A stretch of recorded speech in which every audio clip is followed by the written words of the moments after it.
नमस्कार, आप देख रहे हैं विराट 24 न्यूज। नेताओं को भीड़ न देखने को मिले तो उनका उत्साह ठंडा हो जाता है।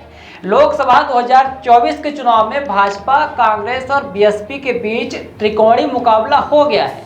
हालांकि विधानसभा के चुनाव में भी नीलम मिश्रा के पति अभय मिश्रा मैदान में थे तो भाजपा को कई स्टार प्रचारकों को सिमरिया में उतारना पड़ा था। इसके बावजूद हार का सामना करना पड़ा। अब लोकसभा चुनाव में नीलम मिश्रा के मैदान में आने से भाजपा में खलबली है और भाजपा की पेशानी पर बल स्पष्ट रूप से देखा जा सकता है।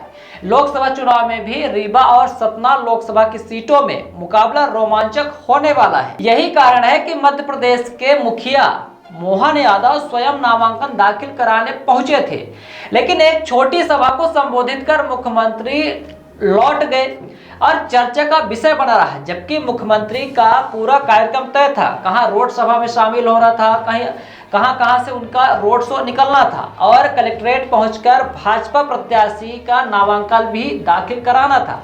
राजनीतिक जानकारों का कहना है कि सुबह से निजी बसों को लगाकर जिले के 7 विधायक भीड़ जुटाने में लगे थे, लेकिन मुख्यमंत्री की सभा के अनुरूप भीड़ न होने के चलते मुख्यमंत्री न तो रोड शो किए और न ही नामांकन दाखिल कराने कलेक्ट्रेट पहुंचे। इतना ही नहीं, कार्यक्रम में परिवर्तन भी किया गया। सुबह से ही भीड़ एकत्र करने के लिए सोते लोगों को जगाकर भीड़ एकत्र करने पूरा अमला जुटा रहा।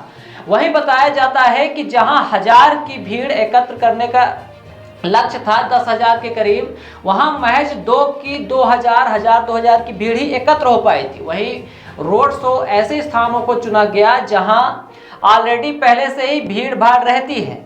जिस ट्रक को रोड शो के लिए रथ बनाया गया था उसमें भी चढ़ने वाले दिखाई नहीं दिए, जबकि किसी भी रोड शो में रथ में बैठने वालों की भीड़ उमड़ पड़ती है।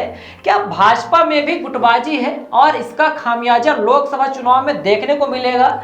अगर ऐसा होता है तो रीवा विधायक उप मुख्यमंत्री राजेंद्र शुक्ला की जो स्थिति महापौर वाले चुनाव में मिली हार के बाद हुई थी, वह लोकसभा के बाद भी हो सकती है।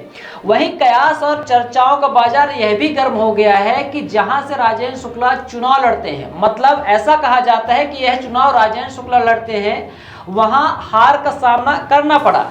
यदि देखा जाए तो सिमरिया में ऐसी स्थिति बनी कि वहां पे जन चर्चा और लोगों के बीच में संवाद और ऐसा स्थापित किया गया कि यहां से चुनाव राजेंद्र शुक्ला लड़ रहे हैं, जिसका परिणाम आप सबने देखा। यही स्थिति रीवा लोकसभा के चुनाव में बन रही है, जहां पर जनता के बीच में यह संदेश ले जाने का प्रयास भाजपा कर रही है कि यह चुनाव राजेंद्र शुक्ला लड़ रहे हैं। अब देखिए यह परिणाम होता क्या है, यह तो जनता तय करेगी। विराट 24 न्यूज की आप सभी दर्शकों से, गणमान्य नागरिकों से अपील है कि मतदान में हिस्सा अवश्य लें और आचार संहिता का पालन करें। बने रहिए विराट 24 न्यूज के साथ।